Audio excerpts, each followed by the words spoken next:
जी अस्सलाम वालेकुम स्टूडेंट्स, उम्मीद है खैरियत से होंगे और एग्ज़ाम्स जिनके हो रहे हैं वो भी अच्छे से हो रहे होंगे। और जिन्होंने तैयारी करनी है उनके लिए भी बहुत सारी दुआ है कि अच्छे से आप तैयारी करें। ओके जी, तो आज की जो हमारी वीडियो है वो है 2025 का, जो 2 दिन पहले आई थिंक पेपर हुआ है, जनरल साइंस एंड एबिलिटी का।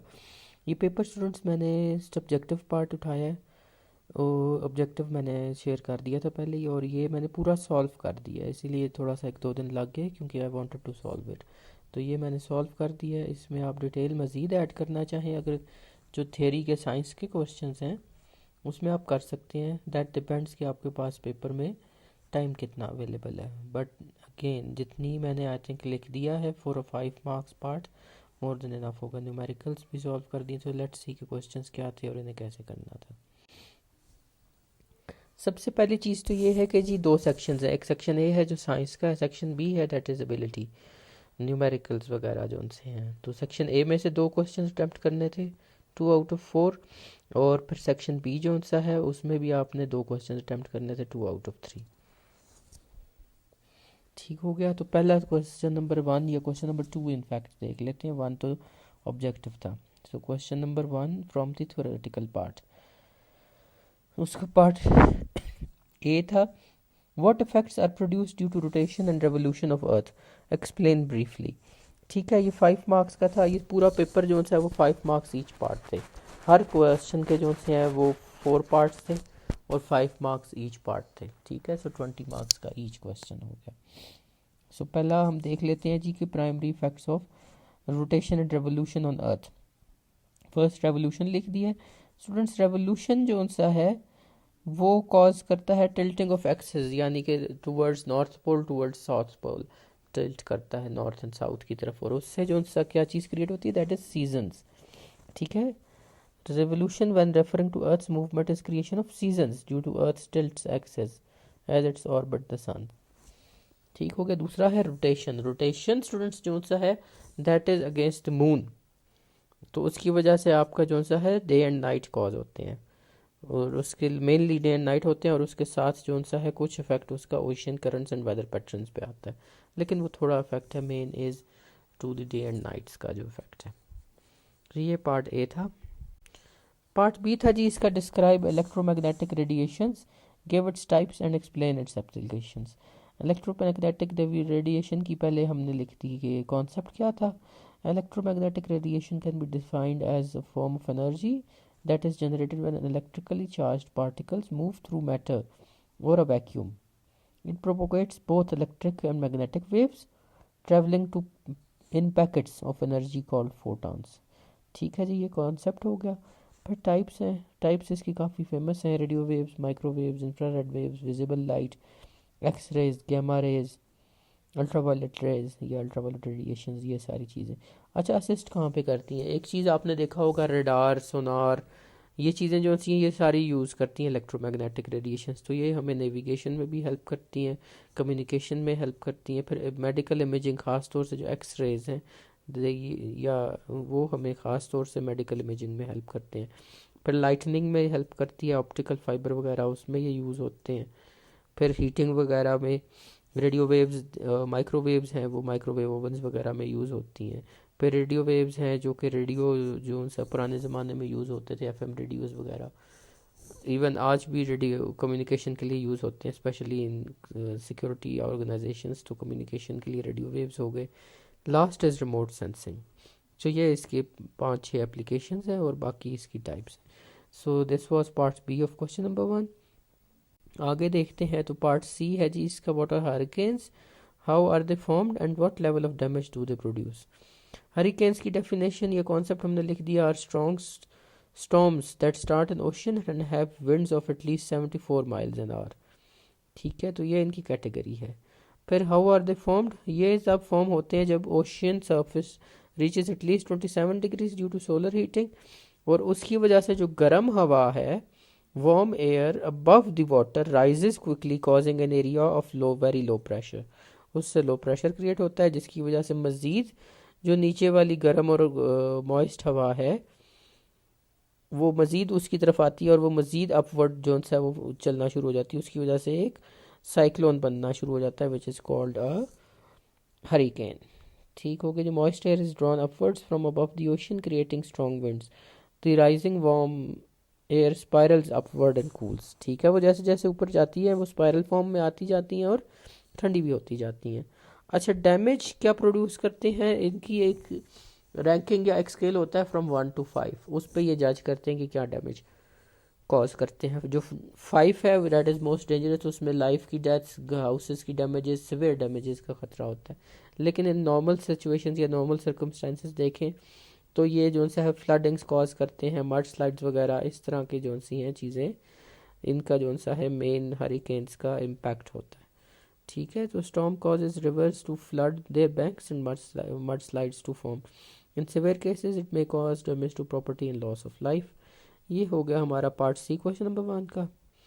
Part D is explain advantages and disadvantages of nitrogen containing fertilisers and insect. अच्छा जी, फर्टिलाइजर नाइट्रोजन के कुछ एडवांटेजेस हैं, कुछ डिसएडवांटेजेस हैं डेफिनेटली। एक तो ये हाईली हील्ड देता है, प्रोडक्शन बढ़ जाती है। दूसरा, इसकी जो वेजिटेशन की ग्रोथ है वो जल्दी हो जाती है। फॉर एग्जांपल, एक पौधा अगर नॉर्मली 3 महीने में तैयार होना है तो नाइट्रोजन फर्टिलाइजर्स की वजह से वो 2 महीने में या 7 to 8 वीक्स में तैयार हो जाता है। ठीक है जी। उसके बाद ईज़ ऑफ अवेलेबिलिटी है इन डिफरेंट फॉर्म्स। फिर वर्सटैलिटी इन एप्लीकेशन है, चाहे उसको आप डिफरेंट तरीक़ों से, यूरिया है, फॉस्फोरस है, उसको पानी में डाल के भी दे सकते हैं, उसको आप जनरली ऐसे ही स्प्रे भी कर सकते हैं, इनटू सॉइल भी डाल सकते हैं। सो उसके डिफरेंट तरीके हैं। लेकिन इसके कुछ डिसएडवांटेजेस भी हैं। पहले तो ये लीचिंग का है, फिर रन ऑफ का है, सॉइल एसिडिफिकेशन है, फिर डिपेंडेंसी। एक दफ़ा जब आप किसी भी ज़मीन में नाइट्रोजन फर्टिलाइज़र या ऐसी कोई चीज़ डाल देते हैं तो फिर वो डिपेंडेंट हो जाती है उसके ऊपर, क्योंकि उसका जो ऑक्सीजन या मॉइस्चर है वो निकल जाता है इसकी वजह से। तो फिर नेक्स्ट टाइम इस नाइट्रोजन फर्टिलाइज़र की ज़रूरत पड़ती ही पड़ती है ताकि वो उसका जो ऑक्सीजन लेवल है मेंटेन किया जा सके। लीचिंग या रन ऑफ ये है कि जनाब इस जो नाइट्रोजन है वो रन थ्रू करके पानी में जा सकती है या पानी में मिक्स हो सकती है, उसकी वजह से एयर पॉल्यूशन क्रिएट करती है। ठीक हो गया जी। तो ये इसके एडवांटेजेस एंड डिसएडवांटेजेस थे। ये क्वेश्चन नंबर 1 हमारा कंप्लीट हो गया। लेट्स सी जी question number 2 which is question number 3 practically. Explain how temperature and light intensity affect the rate of photosynthesis in plants. अच्छा, फोटोसिंथेसिस इन प्लांट्स जो सी हैं वो विद लाइट एंड इंटेंसिटी दोनों बढ़ती चली जाती हैं, लेकिन एक सर्टन स्टेज पे जाने के बाद व्हाट हैपन्स इज के एंजाइम्स जो से हैं वो डीजनरेट होना शुरू हो जाते हैं, ये डैमेज हो जाते हैं, जिसकी वजह से प्रोसेस स्लो डाउन हो जाता है। ये मैंने एक्सप्लेन भी कर दिया इसी चीज़ को कि लाइट इंटेंसिटी एंड टेम्परेचर बहुत significantly impact rate of photosynthesis in plants, with light increase intensity generally leading to faster rate until a plateau is reached. और टेम्परेचर भी सेम इसी तरह ही है, beyond which high temperature can damage enzymes and slows down the process। ये नीचे diagram में भी मैंने एक्सप्लेन कर दी। ठीक हो गया स्टूडेंट्स। अच्छा, उसके बाद है जी कि describe the structure and functions of capillaries in human body circulatory system. What are capillaries, पहले हमने ये बता दिया। Capillaries are tiny blood vessels that connect arteries to veins and allow oxygen and nutrients to pass to cell। ठीक है, उसके बाद हमने कहा जी कि उसने कहा है जी कि अगला बात उसने की है कि स्ट्रक्चर एंड फंक्शन बताएं। स्ट्रक्चर हमने कहा जी स्मॉलेस्ट ब्लड वेसल है, walls are made of single layer of endothelial cells और connected by cellular junctions and have common basement membrane. ठीक है जी। फिर कैपिलरीज का उसने कह दिया कि जी एक्सचेंज ऑक्सीजन इसका पहला फंक्शन है, nutrients from carbon dioxide and waste. फिर उसने कहा they regulate fluid movement between circulatory system and tissues. और लास्ट उसने कहा जी capillaries help organisation function, organs function. So ये इसके फंक्शंस आ गए।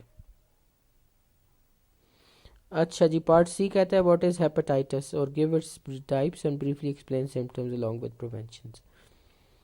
Hepatitis is inflammation of liver. Inflammation is swelling that happens when tissues of body are injured or infected। ठीक है, ये लिवर की डिजीज़ है बेसिकली। इसकी जनाब 5 टाइप्स हैं hepatitis A, B, C, D and E. इसकी रीजंस या कॉजेस भी लिख दिए हैं। ए कॉज होता है जी फ्लड, कंटामिनेटेड फूड या वाटर से। बी जो है क्रॉनिक इन्फेक्शन किसी या वायरस से। सी इज़ इन्फ्लेक्टेड ब्लड्स या नीडल्स, ये सबसे कॉमन टाइप है। ठीक है जी। D is severe form of B type जब उसका इलाज ना हो, और E is like type A. अच्छा, इसके सिम्टम्स भी लिख दिए जी। येलो स्किन है, पुअर एपेटाइट है, एब्डोमिनल पेन है, फटीग है, फीवर एंड नोजिया। फिर मोस्ट ऑफ द केसेस जो हेपेटाइटिस है वो ऑटोमेटिकली या ऑटो इम्यून सिस्टम के थ्रू रिकवर कर जाता है, ठीक है, in most of the cases. But in some cases ज़रूरी वो बिगड़ भी सकता है। सो एक तो ऑटो इम्यून इसका प्रिवेंशन हो गया, दूसरा वैक्सीनेशन इसकी दी जाती है हर किसी को during their childhood for vaccination for hepatitis A and B. फिर गुड हाइजीन एक और चीज़ है जो कि आपकी प्रिवेंशन के लिए यूज़ हो सकती है। फिर है avoid sharing needles and contaminated blood, ये सबसे इंपॉर्टेंट चीज़ है। गुड हाइजीन में स्टूडेंट्स एक चीज़ और जो आ जाती है, ख़ास तौर से जब आप डेंटिस्ट वगैरह के पास या किसी डॉक्टर के पास जाएं तो आप इंश्योर करें जो वो इंस्ट्रूमेंट्स यूज़ कर रहे हैं वो प्रॉपरली स्टरलाइज्ड हों, ठीक है जी। उसके बाद लास्ट है फ्रीक्वेंट हैंड वॉश, ये भी एक लाजमी डिजीज़, ये तो हर किस्म की डिजीज़ के लिए एक लाजमी यूज़ है, ठीक है। तो ये 2 का सी पार्ट था। And the last part of question number 3 is to differentiate between biomass and biogas. Briefly explain various methods for obtaining energy from biomass. अच्छा, biomass any organic material that can be used as a source of fuel, जबकि biogas is specific gaseous fuel produced through anaerobic digestion of organic matter, ठीक है जी। इसकी हमने differentiation के 3 criterias देख लिए। एक तो फॉर्म देख ली या उसका देख लिया, स्ट्रक्चर देख लिया, उसमें जनाब बायोमास जो है वो सॉलिड फॉर्म में होता है जबकि बायोगैस लिक्विड है। कंपोजिशन देख लिया, बायोलॉजिकल मटेरियल है बायोमास में जबकि उसमें methane and carbon dioxide. Last जो है सोर्स हो गए, इसमें लिविंग ऑर्गेनिजम्स और रिसेंटली डेड जो ऑर्गेनिजम्स हैं वो दोनों आ जाते हैं, जबकि वो सिर्फ बायोगैस जो है वो ऑर्गेनिक मेथड्स पे ही होता है या ऑर्गेनिक मैटर्स पे ही होता है।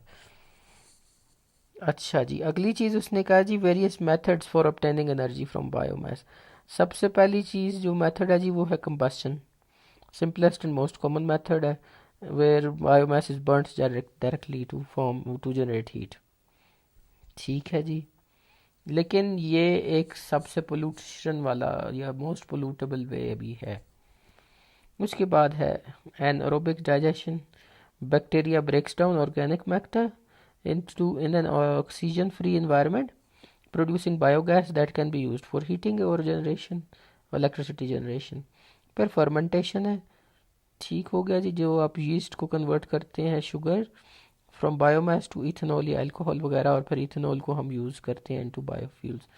लास्ट मेथड pyrolysis है जो कि थर्मोमैकेनिकल है, थर्मोकेमिकल प्रोसेस है where biomass is heated in absence of oxygen producing bio oil, char and gas which can be further produced into fuels।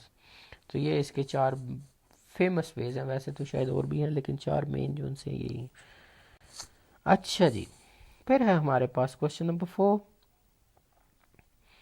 जो कि थ्योरेटिकल क्वेश्चन नंबर 3 हुआ, जो कहता है जी कि what is deforestation, states the advantages disadvantages caused to the environment due to this।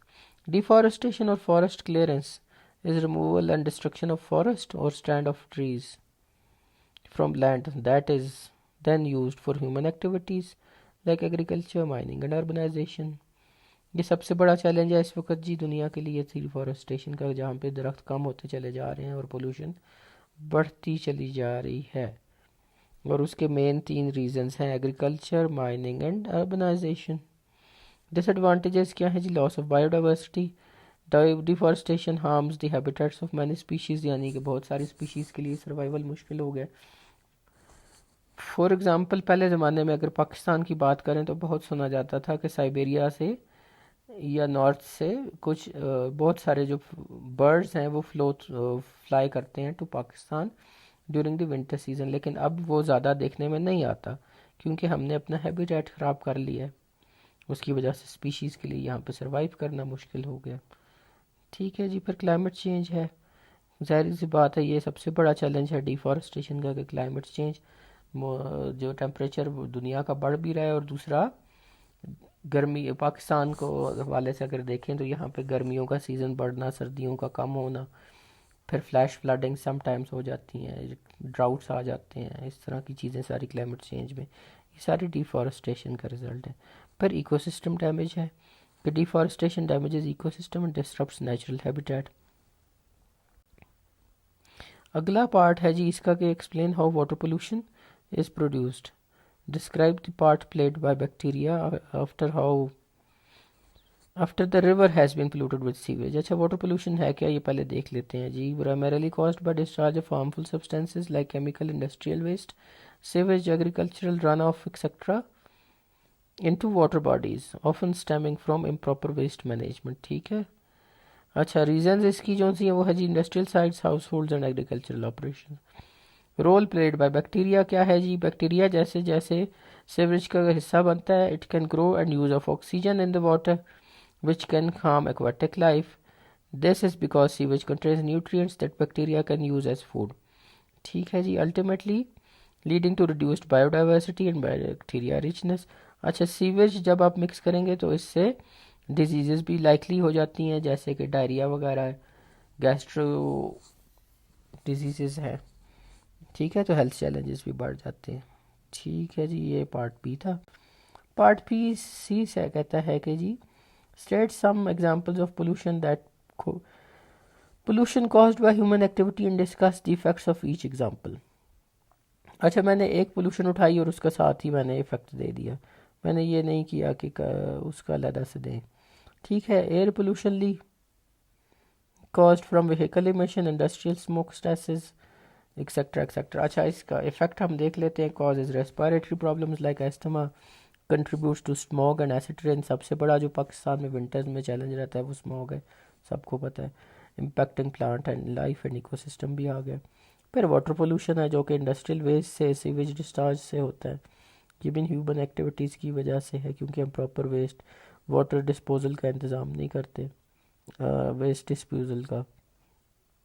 Leeds to harmful alga bloom, contaminates drinking water, harms aquatic life. अच्छा पाकिस्तान में आपने देखा होगा तेज़ी से जो साफ़ पानी है, जो क्लीन वाटर या ड्रिंकिंग वाटर है, उसकी शॉर्टेज, सिवियर शॉर्टेज होती चली जा रही है।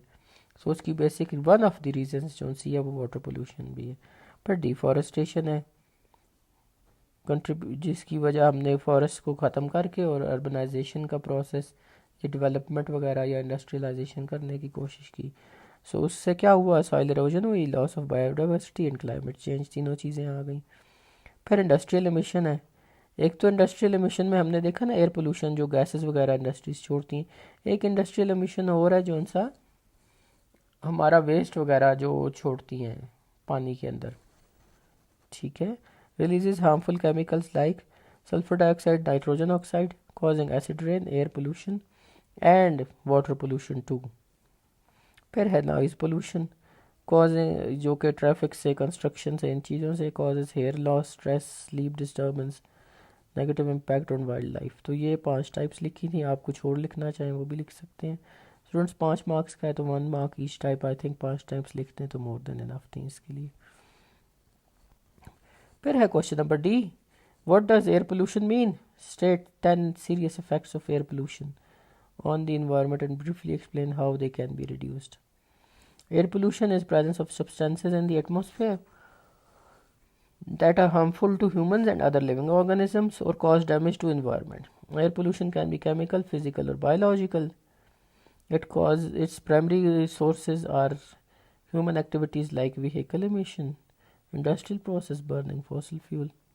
अच्छा एयर पोल्यूशन के हमने डिफरेंट लिख दिए जनाब, उसने पूछे 10 सीरियस इफेक्ट्स और how they can be reduced.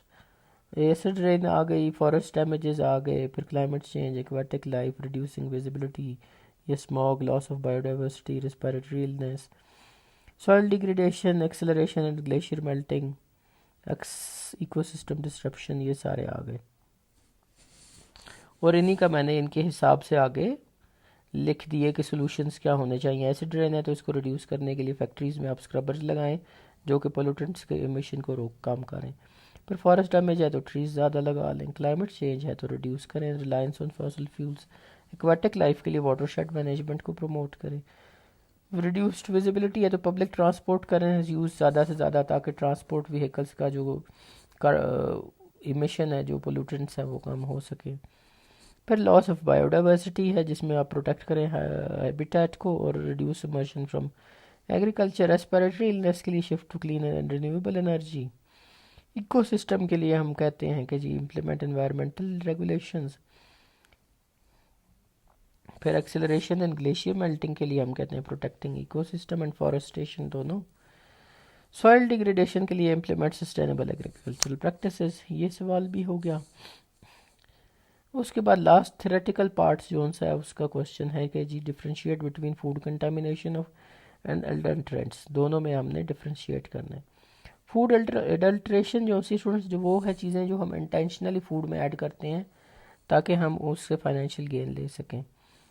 For example recently अगर पाकिस्तान की बात करें तो बहुत ज़्यादा इशूज़ हैं कि दालों में जनाब पत्थर वगैरह इस तरह की चीज़ें डाल दी जाती हैं ताकि उसका वेट बढ़े।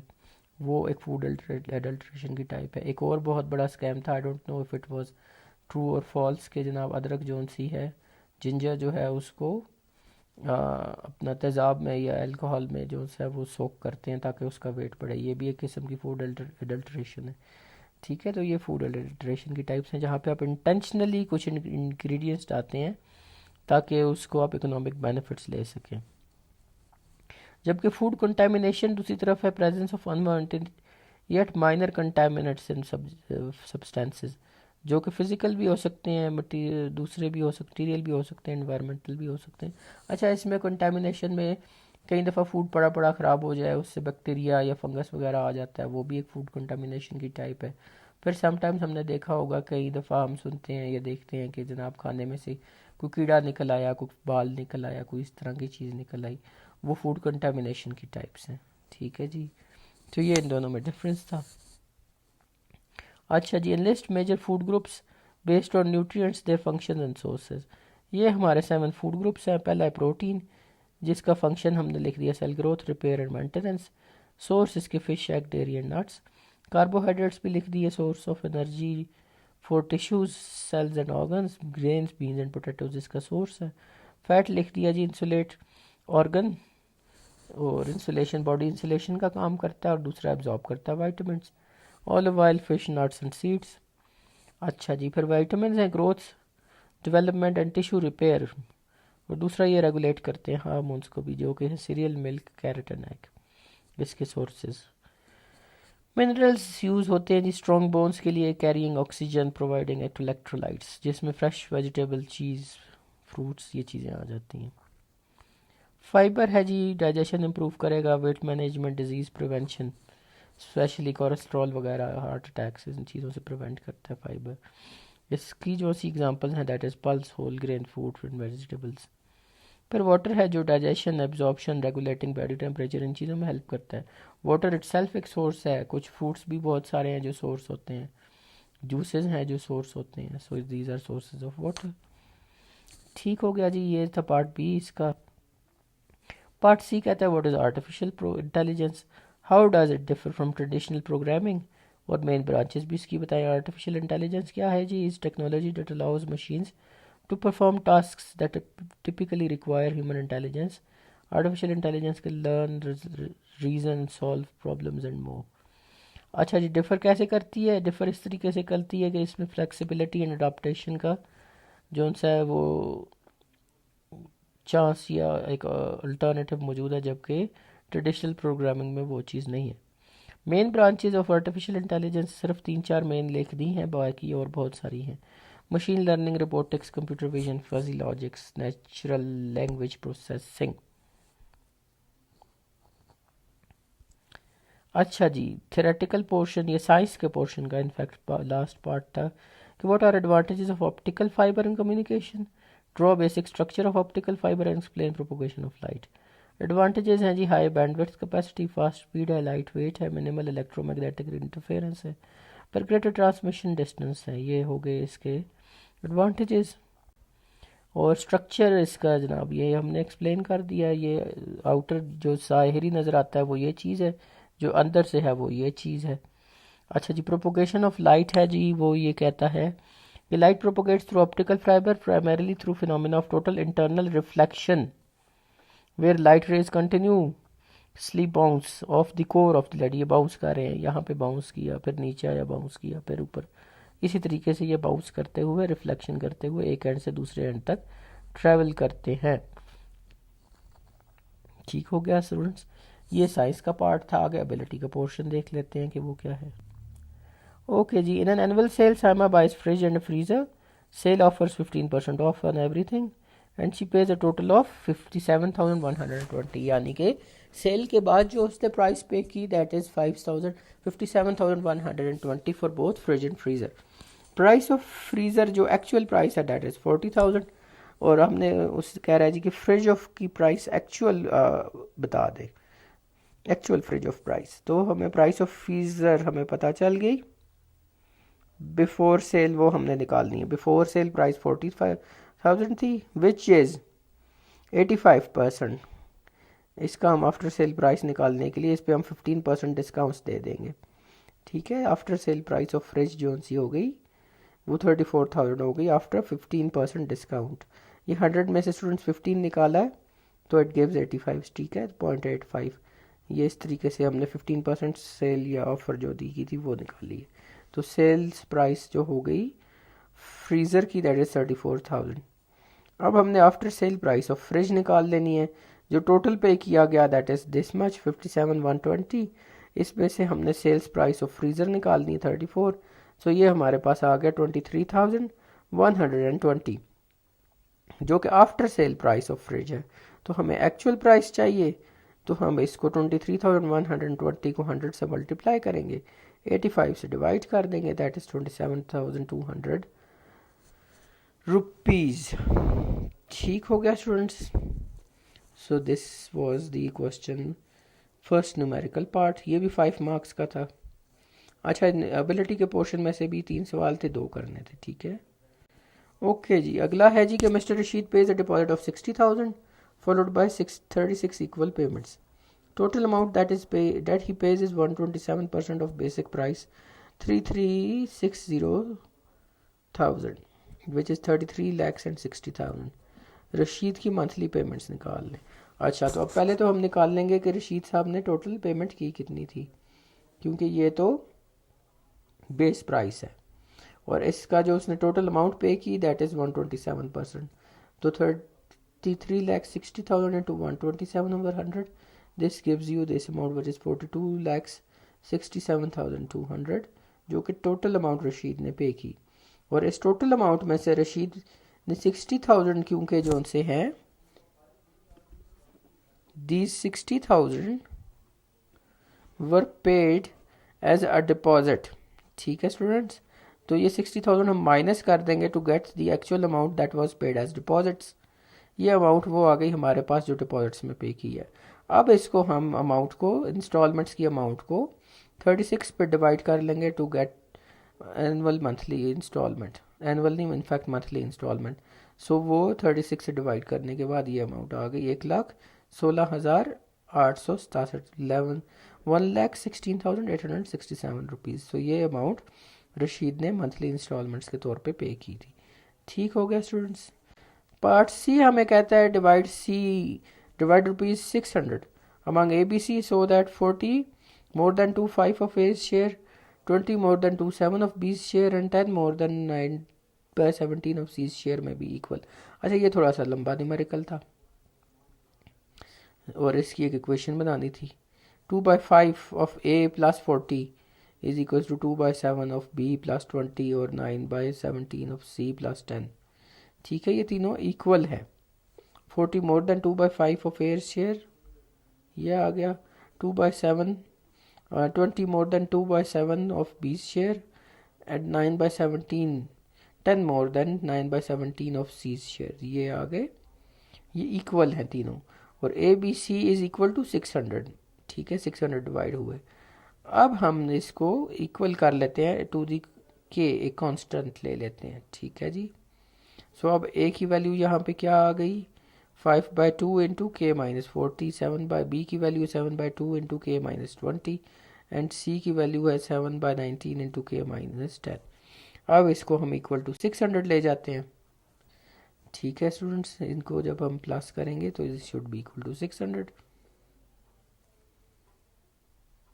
और लीस्ट कॉमन जो मल्टीपल हमारे पास निकला, क्योंकि हमने सबको इक्वल करना है, तो दैट इज़ 18, ताकि हम फ्रैक्शन को ख़त्म कर सकें। सो ये हमारे पास आ गया 45k -40, 63k -20, 34k -10 is equal to this amount 10,800। और इसको जब हम सिंप्लीफाई करते जाएंगे यहाँ पे आके, तो 142k is equals to 14,200। So k is equals to 100। So constant जो k हम यूज़ कर रहे हैं उसकी वैल्यू हमें मिल गई। अब हम ढूंढ लेते हैं a b एंड c की वैल्यू। यहाँ पे स्टूडेंट्स हमने जब देखा k -40 लिखा था, तो अब हम k की वैल्यू 100 मिल गई, तो 100 -40 लिख देंगे। 5/2 इंटू 60 हो गया 150। फिर यहाँ पे 80, 100 -20 इज़ 80, और 7/2 जब देखेंगे 80/2 इज़ 40, 47 ज़ार 7 4 ज़ार 28, तो 280 हो गया। इसी तरीके से 9, ये 100 -10 इज़ 90 ओवर 9, और 17 से मल्टीप्लाई कर देंगे। 90 ओवर 9 इज़ 10 एंड 17 इज़ 170। तो ये हमें ए बी एंड सी की वैल्यूज़ मिल जाएंगी। थोड़ा सा लंबा सवाल था, ठीक है students.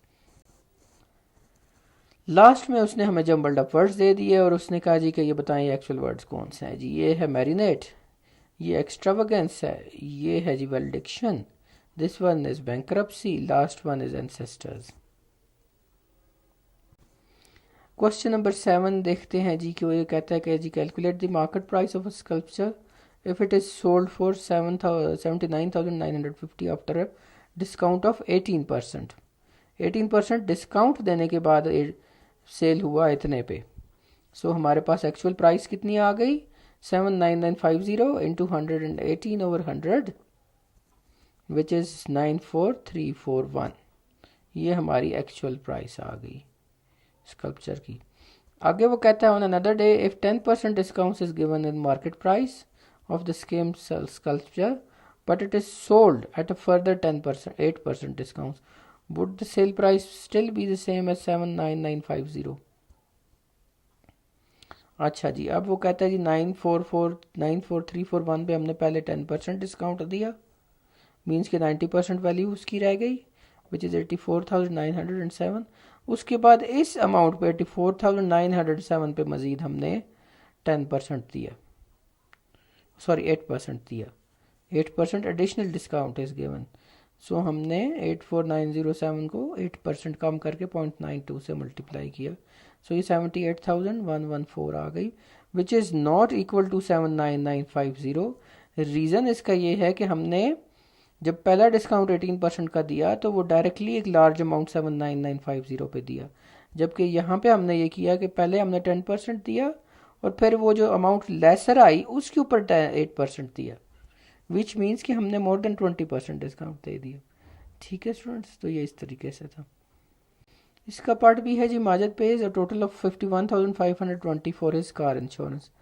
The total is made up of basic charge plus 15% tax. Calculate the amount of sales tax. Total उसने ये पे किया, हमें बेसिक अमाउंट चाहिए विच इज़ 15% लेस।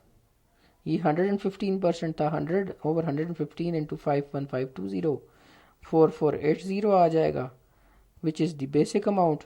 तो अब आप टोटल पेड इज़ 51520, इसमें से बेसिक अमाउंट माइनस करेंगे 4480, तो which gives you 67820 as the amount paid in sales tax, in form of sales tax.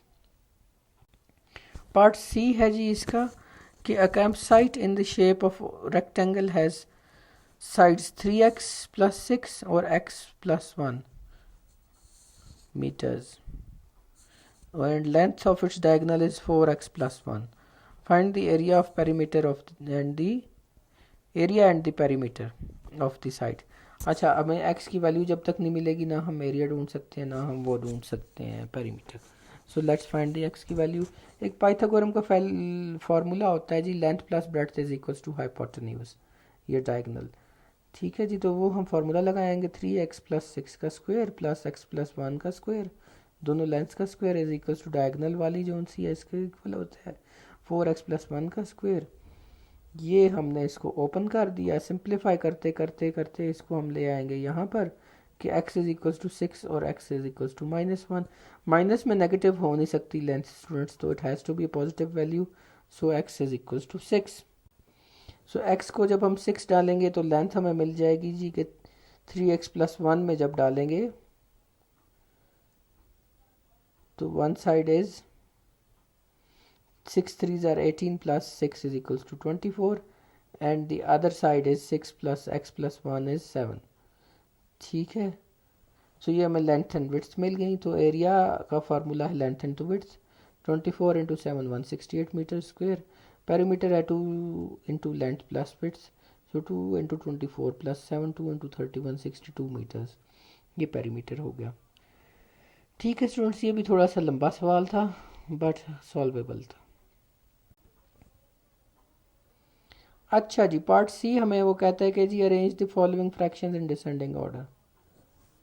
7/12, 4/7, 9/4, 25/42. इसका जो सा बेसिक जो मैथमेटिकल वे है वो हमने ये है कि इन तीनों जो डिनोमिनेटर हैं 12, 7, 14 एंड 52, इसका एलसीएम लेना है विच इज़ 168. अब हम इन सबको 168 पे ले आएंगे. इसको लाने के लिए 7/12 इंटू 14 हमने कर लिया, 4/7 इंटू 24, 9/14 इंटू 12 एंड 25/42 इंटू 4. सो ये वैल्यूज़ हमारे पास आ जाएंगी. इसमें से जो लार्जेस्ट वैल्यू है students that is 108/168 which is 9/14. उसके बाद हमारे पास जो लार्जेस्ट वैल्यू है दैट इज़ दिस वन 25/42. उसके बाद जो सी है दैट इज़ 98 वाली 7/12 एंड 4/7 इज स्मॉलेस्ट. सो ये हमारा डिसेंडिंग ऑर्डर आ जाएगा. अगला उसने हमें कहा जी, अगला उसने एक और हमें दे दिया जी. फिर हम इनका 8, 12, 9 एंड 24 कैल्शियम निकालेंगे जो कि निकलाएगा 72. अब हम इन सब के डिनोमिनेटर 72 पे लेके आएंगे. सो यहाँ पे अगर हम देखें 72 पे लाने के बाद जो सबसे बड़ी अमाउंट है ये ऑलरेडी डिसेंडिंग ऑर्डर में है. ये सवाल उसने ऑलरेडी डिसेंडिंग ऑर्डर में दिया, सेम एज इट इज़ आएगा. 45 वाली वैल्यू यानी कि 5/8 इज़ द लार्जेस्ट, फिर 7/12 है, 5/9 है और लास्ट 13/12 है. तो ये already in its descending order था.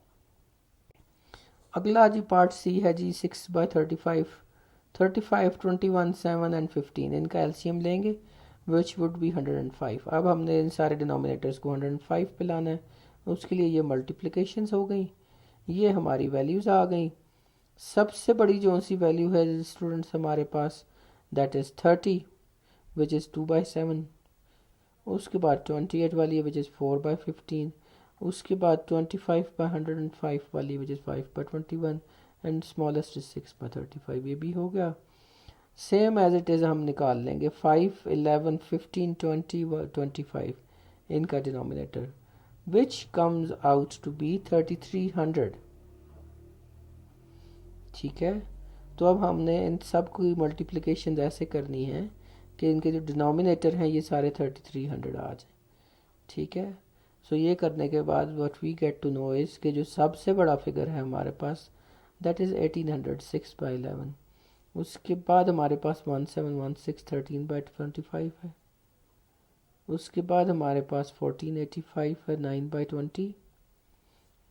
Then is 7/15 and smallest is 2/5. तो ये स्टूडेंट्स ये पार्ट 4 हो गया. इसका लास्ट वाला जो सा रह गया वो है जी 1/5. 5, 7, 9, 13 एंड 17 इनका एलसीएम ले लेना है which comes out to be 69,615. So हमने इन सब को उस अमाउंट पे लेके आना है, ऐसे नंबर से मल्टीप्लाई करना है कि सारे डिनोमिनेटर्स हमारे इक्वल हो. 69,615 ये भी, ये वाला थर्ड वन भी, फोर्थ भी एंड फिफ्थ भी. सो यहाँ से हम देख लेते हैं कि सबसे बड़ी वैल्यू कौन सी है. सबसे बड़ी वैल्यू इज़ 4/13. नहीं, इनफैक्ट दिस वन 3/9, 23,000 वाली. ठीक है, उसके बाद 4/13 है. फिर हमारे पास है 5/17, then is 2/7 and last is 1/5. तो ये इस तरीके से होना था एलसीएम निकाल के स्टूडेंट्स. ओके जी, लास्ट क्वेश्चन नंबर 8 हमें कहता है कि a train in the first 5 successive minutes from it starts runs at for 68 metres run किया, फिर 127 मीटर्स इन नेक्स्ट मिनट, फिर 208 in next minute, 112 in next minute and 535 metres in next minute, fifth minute. और उसके बाद क्या कहता है कि for next 5 minutes remains an average speed of 33 kilometres per hour. Whole distance covered और average speed, दो चीज़ें उसने हमसे मांगी हैं। जब 33 किलोमीटर्स पर आवर है और ऊपर उसने हमें मीटर्स में ये वाली वैल्यूज़ दी हुई हैं, तो let's convert 33 kilometres into metres which is equal to 33,000 metres. दूसरा उसने हमें जब मिनट्स में बात की है तो एक मिनट में कितने मिनट्स हैं, एक आवर में कितने मिनट्स हैं, 60 मिनट्स हैं। ठीक है, सो डिस्टेंस कवर्ड पर minute is 33,000 divided by 60 which is 550 meters। ये पर मिनट हो गया। अब हमने 5 मिनट में निकाल देना कितना कवर किया, 550 इंटू 5 27 550। अब टोटल डिस्टेंस हमने कवर करना है तो सारे निकाल लेंगे, हम पाँचों को माइनस 6 की 6 वैल्यूज़ को प्लस कर लेंगे which is equal to 4000 metres और 4 किलोमीटर्स। और total time travelled is 10 minutes. इसको भी हमने आवर्स में कन्वर्ट करना है। अच्छा, 4/10 speed is equal to distance over time, तो डिस्टेंस 4 है और मिनट्स 10 है, 10 पे ले गए, लेकिन क्योंकि ये मिनट्स हैं इसको हमने आवर्स में कन्वर्ट करना है तो इसको 60 पे मज़ीद डिवाइड करेंगे, और जब मज़ीद डिवीजन लेके जाएंगे तो ये 60 ऊपर आ जाता है स्टूडेंट्स। ये मैथ्स का सिंपल सा रूल है। तो that comes out to be 24 kilometres per hour. Part B है a solid cuboid with a base of 10 centimeters by 6 centimeters is available. The height of the cuboid is y centimeters and total surface area of the cuboid is given to be 376. Find the height of the cuboid. Surface area का formula लिख लेते हैं हम। ये हम formula है 2 into breadth plus width, breadth multiplied by width plus 2 into breadth multiplied by height plus 2 into width multiplied by height is equals to 37 surface area. Surface area उसने बता दी 376, ब्रेड्थ 10 है, हाइट हमारी बेस हमारी 6 है। ठीक है, base 10 है sorry and width 6 है। सो ये दोनों वैल्यूज़ दी गई हैं। यहाँ पे उसने हमारे पास हाइट है नहीं, यहाँ पे भी हाइट है नहीं, तो सिंप्लीफाई करते करते what we get is 256 is equals to 32h, h is equals to 256 over 35, 8 centimetre हमारा y की वैल्यू निकल आएगी विच इज़ दी हाइट। फिर पार्ट सी कहता है in a 6 member family A B C D and E there are 2 fathers 3 brothers and mothers and a mother.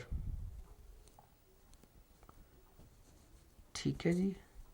If C is sister of F, ठीक है, सी and F ये बहन है ये भाई है। B is brother of E is husband and D is father of A and grandfather of F who is his husband. So पहली चीज़ तो हमें इसने में बता दी कि डी जो सा है he is the senior most, यानी कि एक फादर डी है who is the grand father of A and grand father of F. तो डी एंड ए दो फादर्स हो गए जो कि उसने हमें यहाँ पे दिए हुए हैं, और एफ जो सा है वो बेसिकली ए का बेटा है। ठीक है, और क्योंकि सी एफ की बहन है तो वो भी ए की ही बेटी हो गई। पीछे उसने कहा जी ई हमारे पास जो सा है who is the husband of E जो सी है इज द ओनली मदर। उसने कहा जी ए की मदर है, अ मदर जो कि ई है, जो कि ए की मदर है, तो फिर ये एफ एंड सी की भी वालदा हुई। ठीक हो गया स्टूडेंट्स, तो फिर ये ए की हस्बैंड ए की वाइफ हो गई। So therefore his husband is A, और बी जो है वो ए का भाई है और डी का बेटा है। ठीक है, तो ये इस तरीके से सॉल्व होना था। अच्छा जी, लास्ट वन है जी, how many prime numbers are there between each of the following. Under root of 3 की जब वैल्यू निकालेंगे तो वो हमारे पास आ जाएगी लेस देन 1 आ जाएगी, लेकिन प्राइम नंबर्स मोर देन 1 होते हैं। सो हम 1 और 120 का अंडर रूट निकालेंगे तो 10.95 आ जाएगा, इसके दरमियान 2, 3, 5 एंड 7 आ जाएंगे। Under root of 10 and under root of 410, so ये वैल्यूज हैं 3.16 और ये वैल्यू है 20.24। सो इसके दरमियान 5, 7, 11, 13, 17 एंड 19। फिर cube root of 10 which is 2.16 and cube root of 999 that is 9.99। इसके दरमियान 3 आ जाएंगे, 3, 5, 7। स्टूडेंट्स इसमें हम 2 इसलिए नहीं ले रहे क्योंकि ये जो वैल्यू है ये मोर देन 2 है, 2.16 है। सो इस वजह से 2 नहीं आता इसमें। यही रीज़न है कि यहाँ पे भी हमने 3 नहीं लिया क्योंकि ये 3.16 है, इसकी वैल्यू 3 से ऊपर है, रेंज हमारी 3 से ऊपर चली गई। ठीक है। उसके बाद है जनाब हमारे पास के जनाब 28 का क्यूब रूट लिया तो दैट इज़ 3 एंड 120 का स्क्वायर रूट लिया तो दैट इज़ 10.95।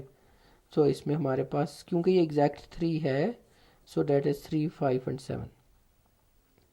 फिर क्यूब रूट ऑफ 8 इज़ 2.8 और cube root of 40 square root of 400 is 20। So यहाँ पे हम 3, 5, 7, 11, 13, 17 एंड 19 ये इसके आगे प्राइम नंबर्स। तो ये हमारी आज की वीडियो थी स्टूडेंट्स, लंबी हो गई क्योंकि पेपर पूरा सॉल्व करना था, 8 क्वेश्चंस थे। सो उम्मीद है आपको समझ आ गई होगी।